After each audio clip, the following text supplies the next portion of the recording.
Canada may not have won the World Cup, but I honestly think this tournament changed Canadian soccer forever. Today, I'm sharing why I believe Canada's run mattered, my biggest surprises of the tournament, and the predictions I think could surprise a lot of fans. Welcome to True Fan, True Opinions. I'm Sue. Around here, being a true fan doesn't mean blindly agreeing with everything your team does. It means caring enough to tell the truth. So let's talk sports, like fans do. Today we're going to talk FIFA World Cup. Teams Canada's run, who came out of the quarterfinals, my prediction for the semifinals and finals, and any hot topics that has happened during this tournament.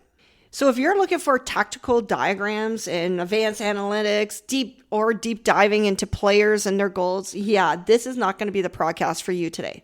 But if you're looking for a passionate sports fan who was glued to this tournament, who watched so many matches, and isn't afraid to share her opinions, you're in the right place. So let's talk sports like fans do. And we're going to start with our team Canada. They were in Group B. That first match against Bosnia, 1-1. I thought it was a very entertaining game. I've mentioned before I'm not the biggest soccer football fan. I will watch anything Canadian. So, of course, I was invested in this tournament because Team Canada was in. What a great first match to get people involved, right? It was entertaining. There was chances. I surely enjoyed it, and I couldn't wait for the next matches. So speaking of that next match, the second one against Qatar, what a game. I was so excited watching this. I was at the edge of my couch just watching all these goals. I believe it was 6-0. Yeah, Kone got hurt, and that was devastating. He was fun to watch. He's going to be a player that's very important moving forward for Canada. In this match, I believe Canada was very dominating. The score shows it. I don't think Qatar had a chance. It looked like we were the dominating team, the more organized team, the one with more opportunities, the one had more possessions. I just love this game. I believe it was the starting point of Canada just believing in this team and the players believing it. You could see it in their eyes. I just couldn't wait for that third match. I was really pumped going into that third match. And for me, that first half was not the same team I saw the last two matches. It was a slower pace. I didn't feel like they were attacking. They didn't create any opportunities. They didn't execute when they had opportunities. And I should mention that they lost 2-1 to Switzerland. If they would have won that game, they would have finished first in their group. But we knew we were already going to the round of 32. So that was exciting. I just thought I would have seen a little bit more pep from them, a little bit more speed, a little bit more energy, I guess is the word I was looking for. So was I a little disappointed? Sure. But I was very excited that we knew that we were going to round 32, which was history. And that was exciting. And I believe the nation was excited. It felt like we were all together again, right? Coast to coast to coast. And I could not wait for that next match of round 32. So what we saw in the group stage, I believe we saw a lot of improvements from game to game. Maybe not so much with the Switzerland game. To me, they looked nervous. They were a little anxious in that game. But you saw some good stuff. And we knew that there was a chance in round 32. So let's talk about round 32. Wow. Such a great game. They dominated South Africa. It ended up being 1-0 for us. They looked dominating. They were very in control of that game. I think they could have scored more goals.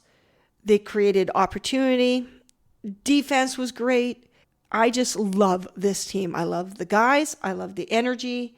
And later on, you're going to hear it in Sue's True Moment, a little recording that I did after the goal. It was amazing. I was so excited.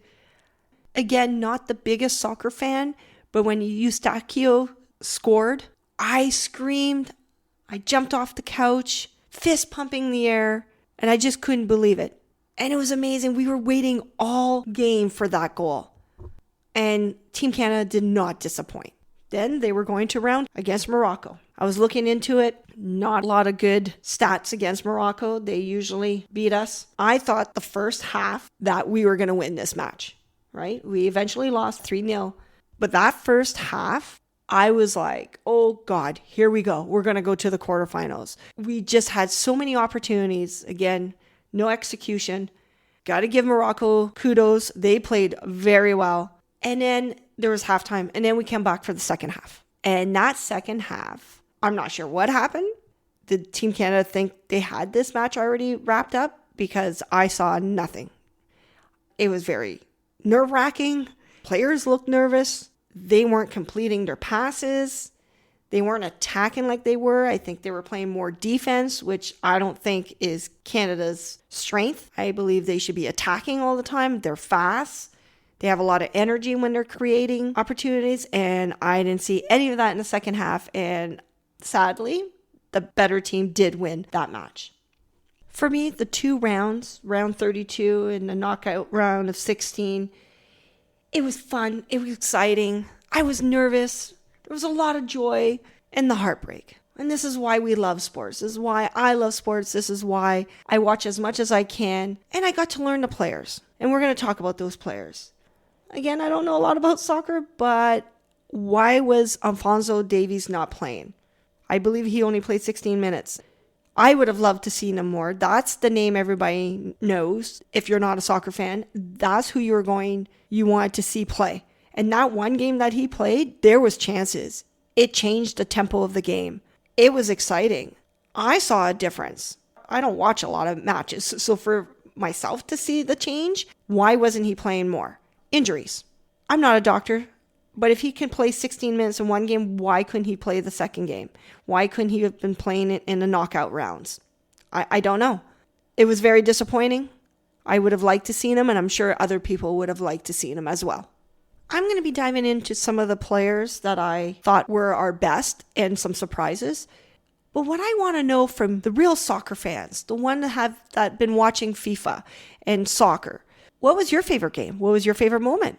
Did you think Canada outperformed? Or do you think they were good at times and dominating and will be improving? Are we set to play at the world stage? Are we ready for this? Was this a fluke? Personally, I don't think it was. I saw some really good stuff. They were an enjoyable team to watch. They were exciting. And I'm looking for the future. And I think we do deserve to be at this stage. So let me know what you're thinking. What was your favorite moment? What was your favorite game? What was your favorite goal? All right, I'm going to mention a couple of players here that I thought were Canada's best players of the tournament. I'm going to start by talking, because I already did, about Alphonso Davies. Is he our best player? Yes. In this tournament? No, because he didn't play. He played like 16 minutes. All right, but he is our captain. He is the best player on this team. Moving forward, he's our guy, right? And it's too bad for those injuries, because he would have made such a big impact on this team, and we saw it. I believe Canada missed his pace, his creativity, his leadership, and you felt that presence missing throughout the whole World Cup, right, through the Canada's run. I personally was really looking forward to seeing him, so when I'm mentioning best players, I'm going to mention him, even though for this tournament he wasn't. My top three was Alistair Johnston. I think he was the most consistent player of the tournament for Canada. I really didn't see any errors. I think he was very strong on both sides of the ball. He rarely made any mistakes. One of my favorites, Alistair Johnston. For me, he was the most consistent player of Team Canada for this tournament. Very strong defensively. Rarely costly mistakes, right? You didn't really see that. I think he brought leadership to the matches, composure to the back line. He was just a very solid player two-way. So for me, he was our most consistent player. Jonathan David, he was very dangerous, right, on attacking threats. There was a lot of opportunities for goals with him. He delivered key goals in key moments when we needed it. And when he wasn't scoring, like, he was creating a lot of chances. He was exciting to watch. Like, every time he ran into, what is it called, the box, it was like, oh man, Is he going to score? And you're just waiting. So I love that. To me, he looked tired later on, especially in the knockout stages. But you have to give him kudos. You have to give him a 2-star. He's up there for me. And then my favorite is TFTO. Not just because of that one goal. I mean, that helps, right? I just think he was such a leader. And if you didn't know about Alphonso Davies, you would think he is our captain. He's that little spark. A constant leader. He controlled the tempo, right? When we had the possession of the ball.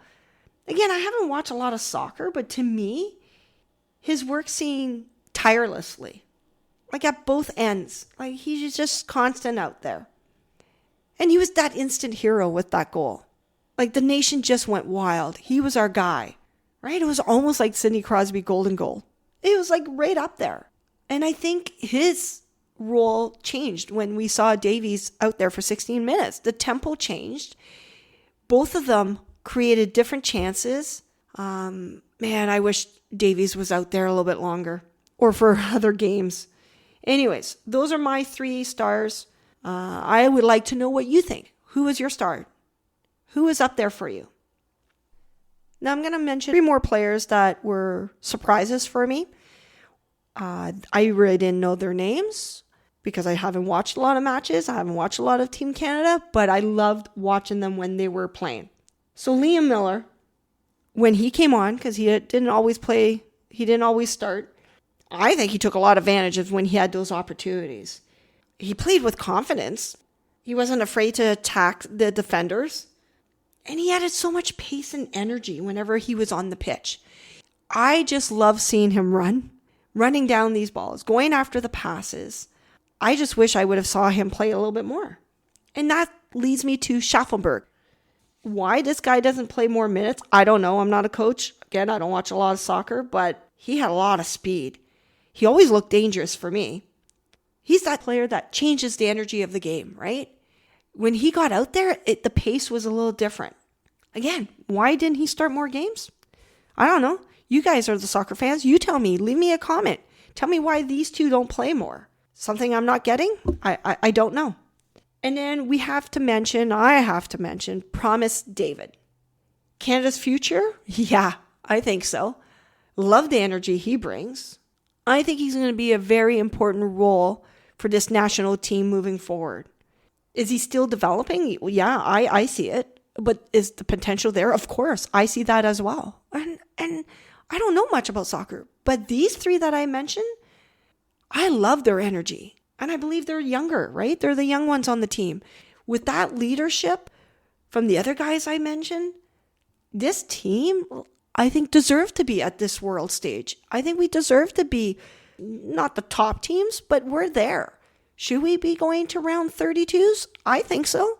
Should we be coming out of our groups? Yeah. And they made a believer out of me. I was rooting from them from the moment that, I was going to say the ball drop, I don't know, but when the start of the game, it was fun. I loved it. And I wanted more. Okay, we have to mention coaching. I don't know much about coaching in soccer. I really don't. And I know a lot of football, soccer fans out there, when I'm reading, listening to the radio, TV, whatever, a lot of people don't like Jesse Marsch. I don't get it, but maybe I just looking at the personality because I love it. I love watching him on the sidelines, getting excited when there's a goal, when there's a missed opportunity, when somebody executes something right. The way he interacts with his players, I like it. I love it. My question for him is, what about Davies? Like, what the heck? Or Miller and Schaffelberg? Why weren't they in there earlier? But I don't know. Personally, I don't mind the guy. But I want to hear from you guys on this. And I want to know the reasons why people don't like him, don't think he should be our coach. And you guys need to enlighten me on this subject. So I'm not going to talk a lot about coaching. I mean, I think they did well. We played some really hard matches. We were attacking a lot of energy. So you tell me why people don't like Jesse Marsch. Or am I wrong? Am I misreading the media out there? So going forward with this Team Canada national team, there's going to be a lot of positives coming out of this tournament. There's going to be some concerns. So let's talk about those a little bit. So Canada reached round 16. That's a positive, guys. History, right? I mentioned it. They belong at this world stage. So that's a positive. Moving forward for FIFA, for Team Canada, for fans, like we're going to support these guys way more. Nothing brings a community together, fan base together like winning. And they done that. So that's a big positive moving forward for Soccer Canada, for fan base, media, everything. Reading up of this team going into this tournament, because that's what I do when I don't know much about a team and players, there was always questions about defensive. And what I saw was they were much improved. The concern going in was defense. And I saw good defenders. They didn't give away too many chances. Yeah, there was a couple games there. Like I said, the one Switzerland and obviously with Morocco in that second half. So I think if they tweak that, they're going to compete more. They're going to be in those games a lot longer. So that's an improvement. They competed. That's another positive, right? They were in every match, even the Morocco game, except, when that was that second goal, then you're like, okay, now it's near the end of the game and we get it. But they competed and they didn't look overwhelmed. Team Canada didn't look overwhelmed, maybe against Morocco. But overall, they were very in control. They were pacing the games more than the opposing team. And they earned a lot of respect in this tournament from other nations. That's a positive. The other big positive for me is the confidence that they got in this tournament. And that's for the future, right? For these young guys, for moving on with this organization, for this, nation to get involved with this team. A healthy Davies remains the cornerstone of Canada. He's our guy. If he's healthy, we're going to win more matches. We're going to be up there more. So let's hope he's not injury prone and he's going to be an impactful person moving forward.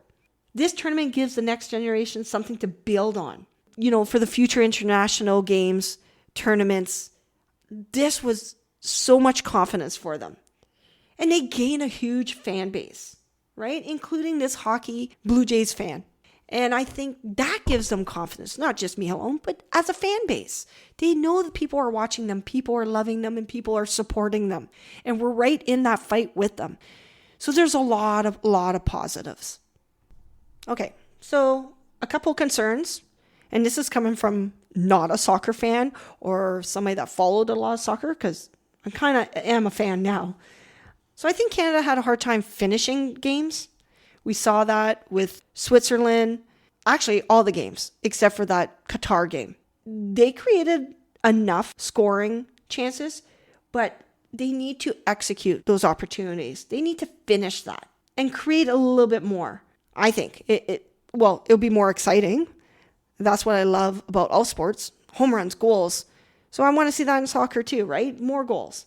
And then I think the concern, and they gain that experience with Morocco, is those tight games, right? One and done games, pressured games, how to finish the game, how to stay in the game, how to not lose their composure, to keep the pressure on. Because that first half, I thought we were going to the quarterfinals. And then I don't know what happened in the second half. There was no energy. They played like they were scared at times, scared of making mistakes, which now they're not finishing their passes and creating opportunities. So for me, that could be a concern, but they've gained that experience as well. Let's see how this team is going to take all this experience and move forward. So my takeaway from this team, being a new fan, is that Canada leaves the World Cup disappointed, sure, that they're out, but not disappointed in what they accomplished, right? They made history. You can't be upset. I know they're heartbroken, but I think in time they're going to see, wow, look what we accomplished. I think they proved that they belong. They gained valuable experience, like I said. And they gave Canadian fans plenty of reasons to believe that the best is still ahead. And there's this little side note I want to throw out there, that I love seeing Canadian celebrities at these matches. Seeing Christine Sinclair was amazing. And there are many other ones, especially some of the games in the States, seeing all these Canadian celebrities, and I can't even think of them all now. But that was awesome. That I love seeing that these glamorous people are still just sports fans. And that makes me happy. I guess I can't finish this episode without talking some more FIFA, other countries, players. Not going to talk a lot about it. Just what I saw and what I liked and what I didn't like. A little bit of drama. Thank you, Donald Trump. And some of the controversial games and decisions, whatever. We're going to talk a little bit about that now. So before this tournament started, I wanted to read up a little bit about other countries and who are the power teams. And I wrote down France, Spain, Argentina, England, Brazil, Germany, Netherlands, and Portugal. If you soccer fans think that's wrong, let me know. But I believe going into this tournament, those were our favorites. Reading up on them and watching a little bit, I think France and probably England are the most strongest. They're dominant. They're even exciting to watch. It was fun for me to learn other players and other teams. And there are some big names in this tournament, right? And yeah, I knew some of the names before. You have like Messi, Ronaldo, Kane, Mbappe. But then I learned some other ones. And that was fun. I haven't watched all the matches, many more than I would have ever years past. And I have to say, I'm really enjoying these games. I love watching soccer right now. I think I am a soccer fan. And how can you not when a lot of these matches went into extra time and penalty shots? Like, that's fun. And there were some upsets. And that's always fun as a sports fan. And Cinderella stories. So I'm going to mention a few here. Again, you guys comment. Give me some feedback. Tell me what your upsets were. If I'm full of it. Do I not know what I'm talking about? Let me know. All right. So some of the upsets I saw, or I thought it was upsets, were Norway eliminates Brazil. I think Norway made history going to the quarterfinals. So that was fun. Germany is eliminated by Paraguay in round 32. So what I was reading up, Germany was strong. They were one of the favorites. So them getting knocked out in round 32, that was dramatic. Morocco eliminates Netherlands in the knockout round. That was exciting. That was one of the matches I watched. It was one of my favorite. Okay, now we got to talk about Argentina versus Egypt, round 16. Like so much drama. I don't even know where to start. You guys know all about it. So Argentina is down by 2. 2? 3? 2. And they came back to win. Okay. Is that exciting? Sure. But then there was like a disallowed goal from Egypt. And it was like a lengthy review. And that was crazy. When I saw the highlights and when I saw that, I mean, it looked like a good goal, but I don't know. You tell me. And then before that winning goal, there was a foul on somebody. And Egypt thought, they should have got the other team should have got a penalty. And that didn't happen. And I think the most dramatic thing about all this, which I loved and I was reading on it and I was watching, is that the Egypt coaching staff, they were accusing the officials that they didn't give the team the penalty because they wanted Messi and Argentina to still be in the tournament. I love that because we all, even non-soccer fans, we've all heard about FIFA in the past and how corrupt it is. That soccer is one of the most corrupted tournaments out there and sport out there. So for me to see something like this and to hear about it and listen to the fan base and the broadcasters and all the analysts, them talking, I mean, to me, that does seem a little bit suspicious, but who knows? It was fun though. I love stuff like that. It gets me going as a sports fan, right? Because I always think about conspiracy theories and everything, and that was one. I'm going to mention here a few of my honorable mentions of matches that I personally watched, and that got me yelling at the TV and got me all excited, and that made me a new fan. So it was the England game against Mexico. Yeah, it wasn't an upset. England did win, but I didn't think it was such a big deal. But after watching, it was. They mostly played the second half with only 10 men. And they were still dominating. It was fun. That was fun. I really enjoyed that game. Egypt defeats Australia on penalties to reach round 16. That was crazy. I was glued to the TV. It was so much fun. And then one of the other matches that took forever to end the game, like it felt like the game would never end, was Portugal over Croatia in round 32. And this is where I need you guys to help me out here.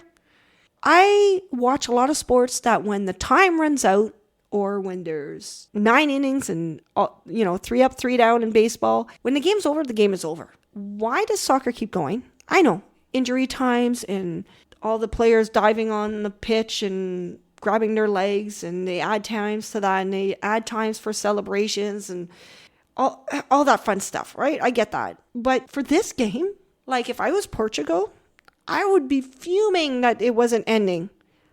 So I need you guys to help me out here. I really want some feedback from the soccer fans to tell me how do you know when the game ends? Because if I was playing, that would drive me bonkers. I wouldn't even play the sport because I can't run. I have no cardio. But why doesn't it end at 90 minutes?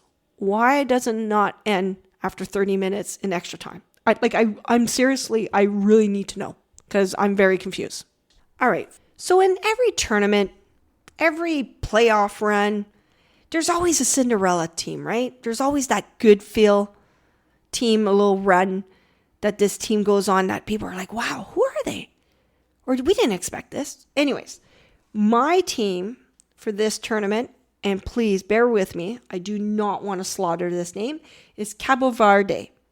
God, I hope I said that right. This was a country I was just cheering for. Like, they were a feel-good story. Their first World Cup. They made the knockout round. It was a huge success for them. And they were fun to watch. I was hoping they would keep going on and on and on. So again, that was my Cinderella. And of course, we have to mention Team Canada defeating South Africa. I don't think it was an upset. So I think they were the better team. But it was a milestone for this team, right? And we cannot deny that. And that was a feel-good. So we have to mention Team Canada over South Africa. All right. So now I'm going to talk about the quarterfinals, which to me were a little bit more boring than the knockout rounds. Those were way more entertaining. Even the group stages were more entertaining. They were good matches, don't get me wrong. But I guess there was more drama and everything in the knockout rounds, which I appreciate. And it was fun to watch. And then I'm going to set up my predictions for the semifinals and final. All right, so let's start with France over Morocco. 2-0. To me, France just looks so dominating, right? They did throughout the whole tournament. One of my favorites. I was just a clinical performance. And I felt bad for Morocco. Was it a Cinderella run? Sure. I mean, they had some great games. They knocked out some good opponents. I just found that they were struggling a little bit with France. France was just more dominating. Stronger team. And you could see that. So yeah, like I said, it was sad to see Morocco go. Knocking out Canada, the Netherlands, they had a good run. France was just way, way better and a lot stronger. All right, the next quarterfinals, Spain and Belgium. 2-1 for Spain. This was a bit more entertaining for me. I enjoyed this match a lot.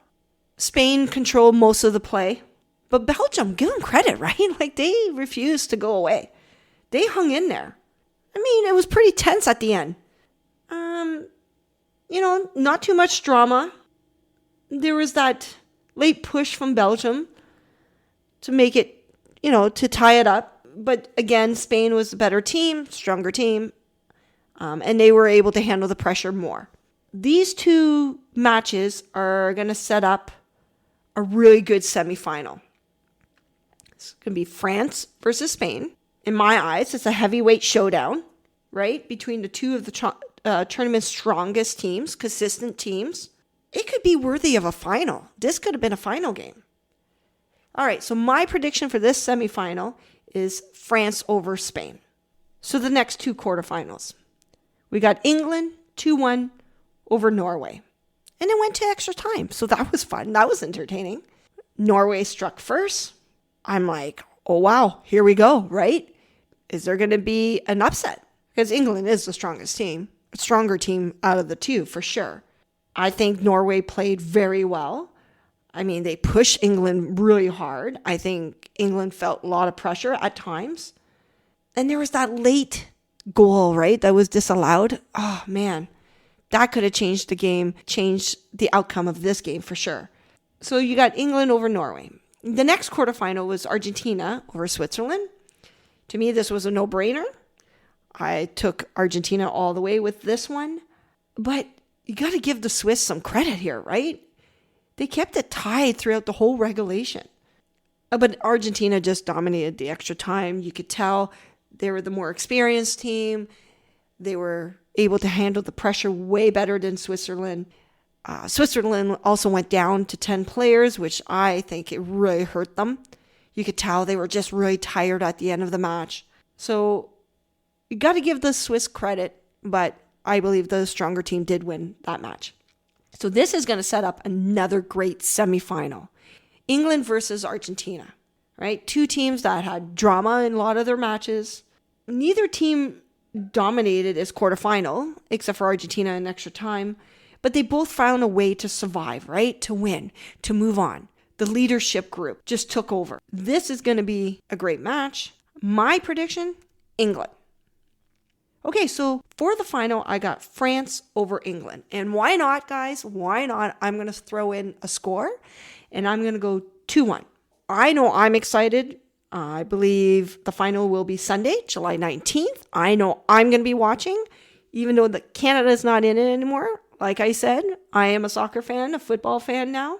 What I'm interested in is you soccer fans, the ones that watch football, the one that knows the players, the teams. I want to know your predictions for the semifinals. I want to know your prediction for the final.